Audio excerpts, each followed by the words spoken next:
While the Trump administration continues to hold up the transition, President-elect Biden's team is considering legal action of their own, and it comes at a crucial moment for the country on issues like the pandemic. President-elect Biden announced his new coronavirus task force yesterday, and our Ed O'Keefe is following all of it. Ed, good morning to you. What do we know about these potential legal challenges from the Biden team? Well, good morning, Tony from Delaware. By law, the Biden Transition Office has been open since the summer, but now it's supposed to be getting broader access to federal agencies since Mr. Biden is now president-elect. So far, Trump administration officials are holding back, and that comes as the Biden team is making its own plans to tackle the coronavirus pandemic. Following the launch of his new coronavirus task force, President-elect Joe Biden urged Americans to stop the spread of coronavirus by wearing a mask. Do it for yourself. Do it for your neighbor. A mask is not a political statement. Biden was briefed on the positive early results of Pfizer's coronavirus vaccine trial, and while he praised the news, he said wearing masks and social distancing remain critical. It's clear that this vaccine, even if approved, will not be widely available for many months yet to come. The challenge before us right now is still immense and growing. In addition to the pandemic, the Biden-Harris transition is also preparing to fill more than 4,000 positions across the federal government.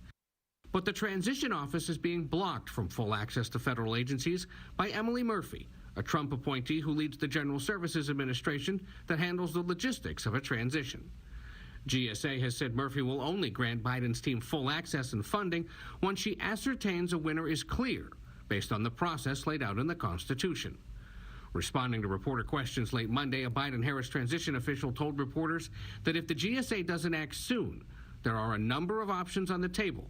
Legal action is certainly a possibility, but there are other options as well that we're considering. So far, just 4 Republican senators have congratulated the president-elect. Senate Majority Leader Mitch McConnell isn't one of them. And President Trump is 100% within his rights to look into allegations of irregularities and weigh his legal options. But at the same time he sowed doubt on the presidential election results, McConnell praised congressional results, all of which were on the same ballots. According to preliminary results, voters across the nation elected and re-elected Republican senators to a degree that actually stunned prognosticators.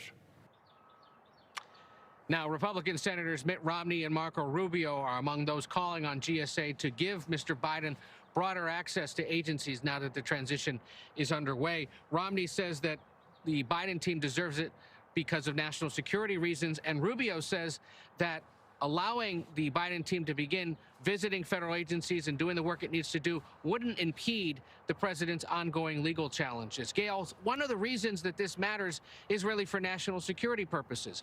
Among other things, the Biden transition team at this point should be getting classified briefings, access to secure facilities, the ability to submit more names for background briefings. They can't even talk to the State Department yet to help them facilitate the calls that they're getting from world leaders to congratulate Mr. Biden. So it's a bit of a mess, one that they hope gets cleaned up in the coming days.